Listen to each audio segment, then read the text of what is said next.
You know how there are a few leadership sayings that have become overused almost to the point of cliché? You can't pour from an empty cup is one of those for me. I mean, like most other moldy oldies of this sort, it points to an essential truth of life, that we can only be as good to others as we are to ourselves. But as I was pouring my first coffee this morning, something struck me. Is there a difference between an empty cup and a cracked cup? And what are some things we can do to heal the latter? Welcome to the Kind Leadership Challenge, the podcast that empowers principled leaders to heal their organizations in 10 minutes. I'm Dr. Sarah Clark, founder of the Kind Leadership Guild, where I use my PhD in higher ed leadership and nearly 2 decades of experience in academic libraries to coach leaders like you who want to build a better world without burning out. Kind leaders aren't perfect, and we don't need to be. We strive to make tough decisions without becoming jerks. We design systems that enable our teams to make a big impact without overworking. And we know that once we stop controlling and start collaborating, even the most ambitious visions can become effortless. Kind leadership is pretty simple, but that doesn't mean it's easy. So if you're up for a challenge, stick around as I teach you how your school or library can create a resilient, thriving legacy that will strengthen your community long after you're gone. So back to cups.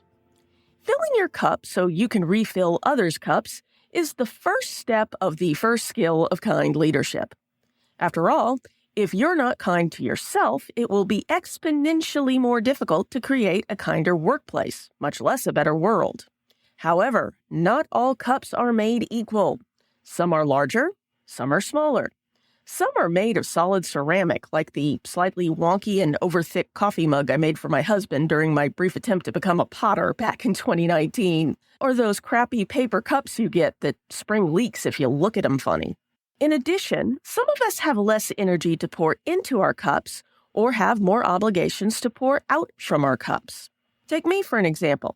In quite a few ways, I'm very privileged in how much I can fill my cup and how little I have to pour out of it. I'm married to a wonderful guy who's a true partner and carries at least half the load of our life. In fact, as I write this episode, he's finishing up our taxes and just got a load of laundry going. I have a job that, while it has its stressful moments, overall is still one of the best places I've ever worked. We don't have kids. Our parents are in pretty good health, all things considered, and we are able to live far enough below our means that most unexpected expenses are more annoying than scary.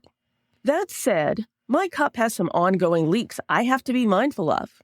I was born with a pre-existing condition that I talked about way back in episode 2.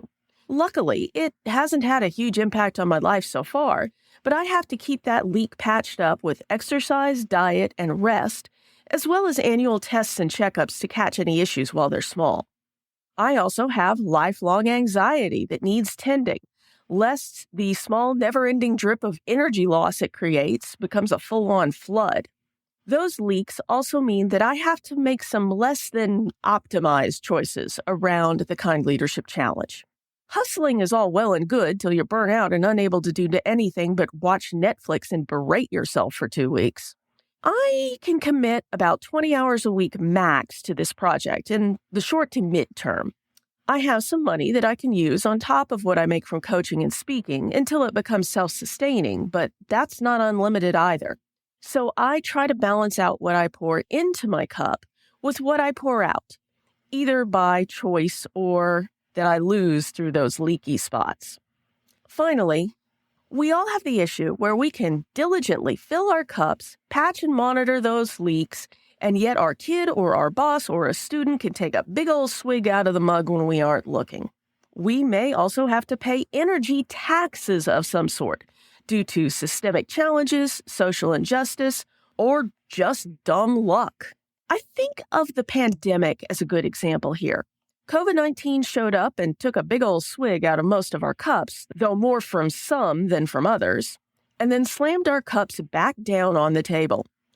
The strongest cups were still okay, maybe with a chip or two. Other cups developed cracks that will require ongoing maintenance. And some of our cups were shattered. So, What have I realized from torturing this metaphor for the last few minutes? Well, it's true that we can't pour from an empty cup. However, keeping our cups full is a complicated and tricky business, harder for some of us than for others. It can also become easier or harder depending on the season of our lives. So the solution, and your challenge for this week, is for all of us to help each other keep our cups full enough. If your cup is doing well and about to overflow, give a little extra to someone who needs it. And if you're struggling with your cracks or are on a tough journey that's draining your cup faster than usual, ask for help. I find that those exchanges almost always balance out in the end. Thanks as always for listening to the Kind Leadership Challenge. Before you go, here's a quick way you can spread the word of kind leadership. I'd like you to take a moment to think of a friend or colleague who might benefit from this week's episode. Then open your app or head over to kindleadershipchallenge.com/61 and share this episode with them. Never doubt that day by day you're building a better world, even if you can't see it yet. So until next time, stay kind now.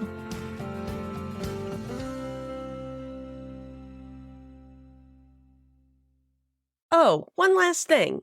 If you're ready to take on this week's challenge but not sure how to start, head over to kindleadershipchallenge.com/next to download the Next Steps checklist.